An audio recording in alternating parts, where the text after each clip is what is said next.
मंजरनामे से। अमेरिकी सदर ने ईरान पर मौशी हमला करते हुए नई पाबंदियां आयद कर दी। सदर ट्रंप ने ईरान के साथ तिजारत करने वाले ममालिक पर 25% टैरिफ लगाने का ऐलान कर दिया। ट्रूथ सोशल पर अमेरिकी सदर ने कहा कि इजाफी टैरिफ का इतलाक फौरी तौर पर नाफिजुल अमल होगा। फैसला हतमी है, इसमें कोई तब्दीली नहीं की जाएगी। चीन की कौमी दिफाई साइंस और टेक्नोलॉजी सनत ब्यूरो के मुताबिक चीनी जंगी त्यारे G10CE ने मई 2025 में अपनी पहली अमली जंग कामयाबी से हासिल की। यह पहली बार है कि चीन ने किसी सरकारी इदारे ने बाज़ाब्ता तौर पर G10CE की जंगी मैदान में कामयाबी का ऐलान किया हो। बयान में गुज़िश्ता साल मई का जिक्र किया गया, लेकिन इंडिया पाकिस्तान जंग का बराह रास्त जिक्र नहीं किया गया। चीनी साइंसदानों को क्वांटम कंप्यूटिंग की तरक्की में नई पेशरफ्त। ये नई तकनीक मुस्तकबिल में लाखों क्यूबिट्स पर मुश्तमिल क्वांटम कंप्यूटर्स की तामीर के लिए ज्यादा मौजू हल भी फराहम करती है। मज़ीद तफसीलात बीजिंग से शाहिद अफराज खान की इस रिपोर्ट में। चीनी साइंसदानों ने सुपर कंडक्टिंग क्वांटम सर्किट्स पर मबनी क्वांटम एरर करेक्शन के मैदान में एक पेशरफ्त हासिल की है, जो क्वांटम कंप्यूटिंग की तरक्की में अहम किरदार अदा करेगी।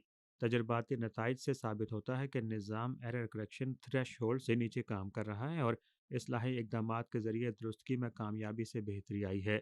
माहिरीन ने इसकी वजाहत करते हुए कहा कि जैसे बहुत से लोग वोट डालने आते हैं, सिर्फ जब हर शख्स की राय दुरुस्त होती है तो वोट का नतीजा दुरुस्त होता है, वरना वोटर्स की तादाद बढ़ने के साथ साथ नतीजा मज़ीद गलत हो जाता है। लिहाजा सिर्फ जब हर शख्स के वोट की दुरुस्तगी एक मखसूस हद से तजावज़ कर जाती है, तभी इज्तमाही फ़ायदा सामने आता है। दूसरे लफ्ज़ों में, क्यूबिट्स की तादाद जितनी ज़्यादा होगी, जितनी ज़्यादा एरर करेक्शन की जाएगी, नताइज उतने ही ज़्यादा दुरुस्त होंगे। थ्रेश होल्ड से नीचे क्वांटम एरर करेक्शन का हुसूल आलमी क्वांटम कंप्यूटिंग के मैदान में तवील अरसे से जारी जदोजहद का एक बुनियादी हदफ है, और ये इस बात की तस्दीक का अहम संग मील है कि क्वांटम कंप्यूटिंग सिस्टम्स प्रोटोटाइप से अमली इतलाक़ात की जानिब बढ़ सकते हैं या नहीं। ये नई तकनीक मुस्तक़बिल में लाखों क्यूबिट्स पर मुश्तमिल क्वांटम कंप्यूटर्स की तामीर के लिए ज़्यादा मौजू हल भी फराहम करती है। क्वांटम कंप्यूटिंग के शोबे में चीन की ये पेशरफ्त मुस्तकबिल के ताकतवर क्वांटम कंप्यूटर्स की जानिब एक अहम संग मील की निशानदेही करती है। Shahid Afraz Khan, A1 TV, Beijing.